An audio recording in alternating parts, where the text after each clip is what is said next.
मेरे साथ बहुत दो स्पेशल गेस्ट हैं आज, एक बहुत स्पेशल आदमी के बारे में बात करने के लिए। कुछ लोग जब जाते हैं तो उनकी कमी जो है पूरी नहीं हो पाती। आज मेरे हाथ में ये किताब है इरफान खान के ऊपर। इरफान जो कि अपनी अभिनय से और अपनी एक्टिंग से हम सबके दिल में ऐसी छाप छोड़ गए हैं जो कि कभी मिट नहीं सकती। ये किताब लिखी है शुभ्रा गुप्ता ने, जो मशहूर फिल्म क्रिटिक हैं। वो मेरे साथ आज मौजूद हैं, साथ में है शुतपा सिकदर, इरफान की वाइफ। तो शुभ्रा, पहले किताब के बारे में जी। क्यों सोचा आपने इरफान पे किताब लिखने के लिए, और ये जो इंटरेस्टिंग फॉर्मेट है जहाँ पे आपने बहुत लोगों से जो इरफान को जानते थे उनसे बात करके और उनसे उनके एक्सपीरियंस के थ्रू इरफान को लोगों के सामने रखने की, तो ये कहाँ से शुरुआत हुई? जी, ये इरफान के जाने के थोड़े ही दिन बाद मेरी दोस्त मिमी, जो इस किताब की लिटरेरी एजेंट भी हैं, उन्होंने मुझे फ़ोन करके पूछा कि इस किताब के बारे में उन्होंने बात करी, और ये भी बात करी कि ये उनका जो जाना था अकस्मात नहीं था, लेकिन उस जाने से इतनी ज़्यादा I think so much sadness in the world at that time. Lockdown था, पैंडेमिक था, हम लोग को किसी को नहीं पता था कि दुनिया में क्या होने वाला है, और इतने स्पेशल एक्टर का एक गुजरना was a very difficult, I think it was a very difficult time. तो जब मिमी का जब फ़ोन आया, उन्होंने पूछा मुझसे, तो मैंने उनको यही बोला कि ये तो किताबें उनके ऊपर आ चुकी हैं, तो मैं मतलब मेरा क्या पर्सपेक्टिव रहेगा। फिर मैंने इसके बारे में सोचा और ये सोचा कि ये जो फिल्म क्रिटिक की तरह से एक नज़रिए से जैसे मैंने इरफान को देखा पर्दे पर, छोटे पर्दे पर और बड़े पर्दे पर, तो उसके थ्रू उनकी परफॉर्मेंसेस के बारे में जो मेरा वक्तव्य है वो तो सबको पता है, क्योंकि वो हमारे अखबार में छपता। लेकिन उनके जितने भी खास जान पहचान वाले थे, शुतुपा के साथ शुरू हुआ ये सफ़र। अगर ये हाँ नहीं करती तो मैं कभी ये किताब नहीं करती। तो सबसे पहले मैंने इनका इंतज़ार किया, और मुश्किल था ये उनके लिए कहना, लेकिन I will be eternally grateful that she said yes and trusted me to tell his story. और उसके बाद जब मैंने एक के बाद एक उनके नज़दीकी जो डायरेक्टर्स थे, एक्टर्स थे, सबसे बात करना शुरू किया, तो हम लोग उस वक्त कोविड में सब लोग घर पे बैठे हुए थे, लॉकडाउन में कहाँ जाते, तो मुझे काफ़ी लंबा समय मिला। सबसे मैंने आराम से बात करी, और सबने मुझे बहुत आत्मीयता के साथ उनकी पुरानी जो किस्से थे और उनके जो पर्सपेक्टिव्स थे सब शेयर किए। तो इसमें आपने मेरे ख्याल तकरीबन 40 के करीब लोगों से बातचीत करी जो इरफान को बहुत अच्छी तरह जानते थे, उनके साथ काम किया। उसमें बड़े नाम सब जो हम लोग जिनकी फिल्मों को देखते आए हैं, विशाल भारद्वाज हों, तकरीबन शदूलियाँ हों, नसीरुद्दीन शाह हों या उम्मीद अदजानिया हों, तो ये पूरा प्रोसेस कितना इमोशनली ड्रेनिंग था आपके लिए भी और बाकी लोगों के लिए भी, टू टॉक अबाउट इरफान, जिनको के दे ऑल लव्ड एंड जिनका लॉस से वो लोग गुजर रहे थे? जी, मुझे तो लगता है कि ये चीज़ किसी के लिए भी आसान नहीं थी। जितने भी लोगों ने मुझे इतनी जेनरसली अपना वक्त दिया, वो सब लोगों ने मुझे कहा कि ये हमारे लिए उनका, इरफान का ना रहना और उनके लिए एक पास्ट टेंस में बात करना उनके लिए बहुत ज़्यादा मुश्किल था। तो इसीलिए वो हमेशा ये एक किताब में है, ये इज़ और वॉज के बीच में किताब झूलती रहती है। मेरे ख्याल से ये आप लोग, ये कोई ग्रामेटिकल मिस्टेक नहीं है, हमने जानबूझकर उसको किताब में रहने दिया, क्योंकि ये सोच पाना कि इरफान नहीं है, बहुत मुश्किल है। बहुत मुश्किल था। तो ये जो मैं कह रही हूँ कि मतलब सभी लोगों का मतलब एक तरह से भाव विभोर होना, और जिस तरह से उन्होंने मतलब खुद को निचोड़ के रख दिया, जिस तरह से काफ़ी आपको इंटरव्यूज ऐसे लगेंगे जहाँ पे ऐसा लग रहा है कि वो उनको मुश्किल हो रही है बहुत बात करने में। मैं 2-3 जगह मैंने बोला आप ब्रेक लेना चाहते हैं या थोड़ी देर रुक के करेंगे, तो सब ने कहा नहीं, they compose themselves and they started talking again. And mostly I think it was Vishal Bhardwaj who was very overcome. Vishal भी थे, और होमी अदजानिया, तिग्मांशु धूलिया, और काफ़ी पूजा भट्ट, बहुत सारे ऐसे लोग थे जो बिल्कुल ही उनके जाने पर एकदम से जैसा लगा कि उनकी ज़िंदगी से बहुत बड़ा उनका अपना खुद का एक हिस्सा चला गया हो। यही बड़ी बात थी कि इरफान के जितने भी देखने वाले लोग थे वो हर किसी ने कहीं ना कहीं एक personal sense of loss feel किया कि हमारा कोई अपना चला गया। शुतपा, आपसे पूछूंगा, अब 3.5 साल गुजर गए इरफान को गए हुए, कैसा लगता है अभी आपको? कैसा मतलब लाइफ आगे बढ़ने लगी है या अभी तक इस चीज़ को एक्सेप्ट करना मुश्किल होता है? मैंने तो इस चीज़ को कभी एक्सेप्ट किया नहीं है मेंटली, और मुझे ज़रूरत भी नहीं महसूस होती कि आप इस बात को एक्सेप्ट क्यों करें कि कोई नहीं है, क्योंकि कोई तो रहता ही है आपके साथ, यादों में, हर चीज़ में।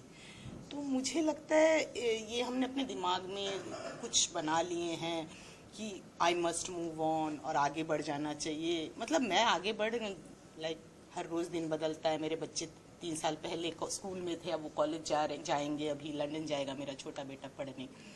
तो वो तो चल रहा है ना, उसको मुझे खुद को बोलने की ज़रूरत नहीं है कि ज़िंदगी को आप आगे बढ़ाओ।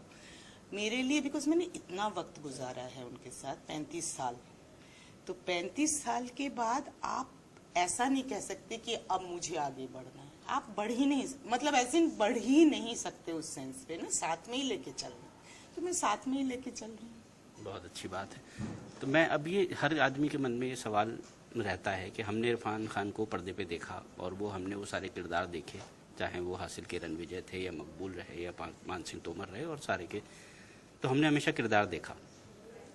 बट आपने इरफान को देखा, इरफान के साथ में रही आप, तो इरफान क्या थे, असली इरफान क्या थे? मतलब कौन से किरदार थे या कैसे थे? हाँ, कैसे थे भी, और अगर उनके किरदारों में से देखा जाए तो सबसे नज़दीक उनके कौन सा किरदार था? उनमें एक बहुत खास सेंस ऑफ ह्यूमर था, बहुत मजाकिया थे वो, जो बिल्कुल भी लोगों को नहीं पता था, क्योंकि उनकी सबके आंखों के सामने उनका एक बड़ा सीरियस, अक्सर एक्टर्स बोलते थे हम बहुत इंटिमिडेटेड हो गए थे। इवन वो गुंडे में प्रियंका चोपड़ा वगैरह सब बहुत इंटिमिडेट थे कि Irfan sir is coming today, you know. धीरे धीरे लोग जानते हैं कि उनमें, उनको बहुत light, he liked a light.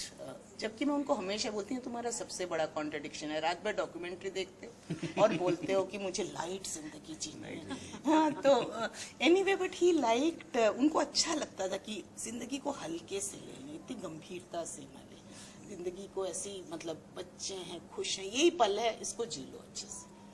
तो वो उनमें बहुत था। ओके, आपसे लास्ट में एक और आपके अपने पर्सनल निजी जीवन के बारे में, क्योंकि आप भी एनएसडी से इरफान के साथ ही ग्रेजुएट होकर के निकली, तो कहीं आपको ऐसा लगा या कि ऐसा लगता है कि आपकी अपनी पर्सनल ग्रोथ या करियर या एम्बिशन कहीं पीछे रह गया, क्योंकि इरफान इतना आगे निकल गए, या आपने खुद अपने आप को पीछे रखा था कि इरफान जो करना चाहते हैं वो करते रहें?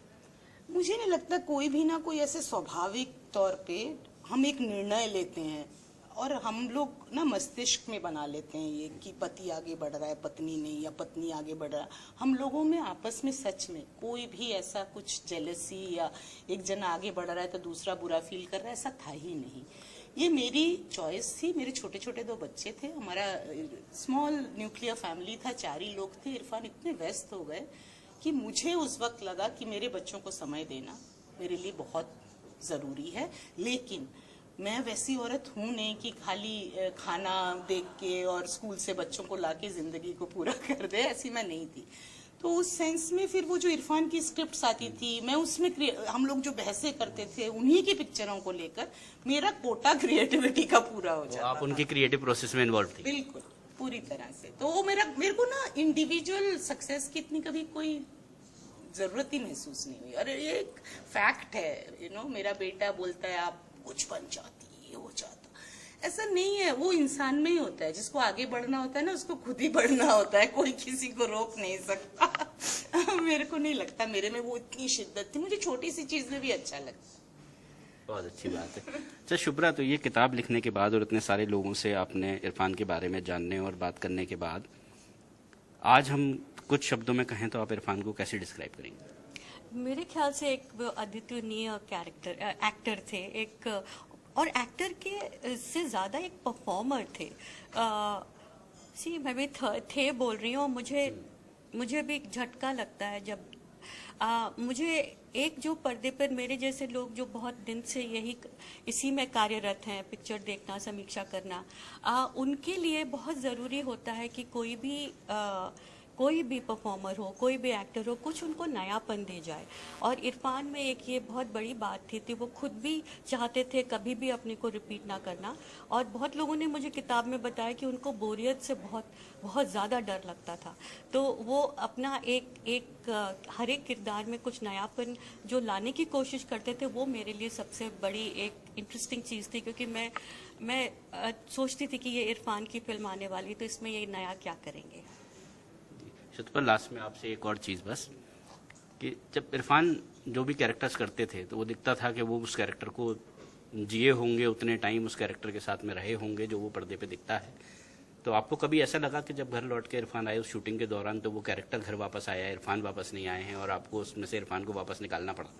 नहीं, ये जब हम लोग स्टूडेंट थे तब ऐसा हुआ था, और बहुत बड़ा किस्सा था जब एकदम वो एक लोअर डेप्थ नाम का एक नाटक कर रहे थे जिसमें वो अचानक में रूम में आके देखा वो टेबल के नीचे बैठे हुए थे। So he got involve so much कि मैं डर गई थी कि he might become, but otherwise नहीं तो ऐसा कुछ नहीं था, बिकॉज धीरे धीरे वक्त के साथ ना उन्होंने, उनकी जो चेष्टा थी वो था कला को कितना स्वाभाविक बनाया जाए और कितना भी और वही उनके, मुझे लगता है उनके अभिनय का यही सबसे बड़ी पॉइंट है कि वो जब अभिनय करते थे तो आदमी को लगे नहीं कि वो अभिनय कर रहे हैं, और इसीलिए घर में जो है ना वो कोई अभिनय नहीं करते थे। बहुत शुक्रिया। ये बात हुई शुभ्रा और सुतपा से हमारी इरफान के बारे में। इरफान चले गए लेकिन हमारे बीच हैं, उनका जो काम है, जो उन फिल्में बना के देखे गए हैं हमको, वो हमारा एक सरमाया है हमारे लिए, और हमें सबको इसी बात से जो है वो संतोष करना चाहिए कि हम उस दौर में जिए जहां इरफान ने काम किया और हमने उनको देखा। बहुत बहुत शुक्रिया।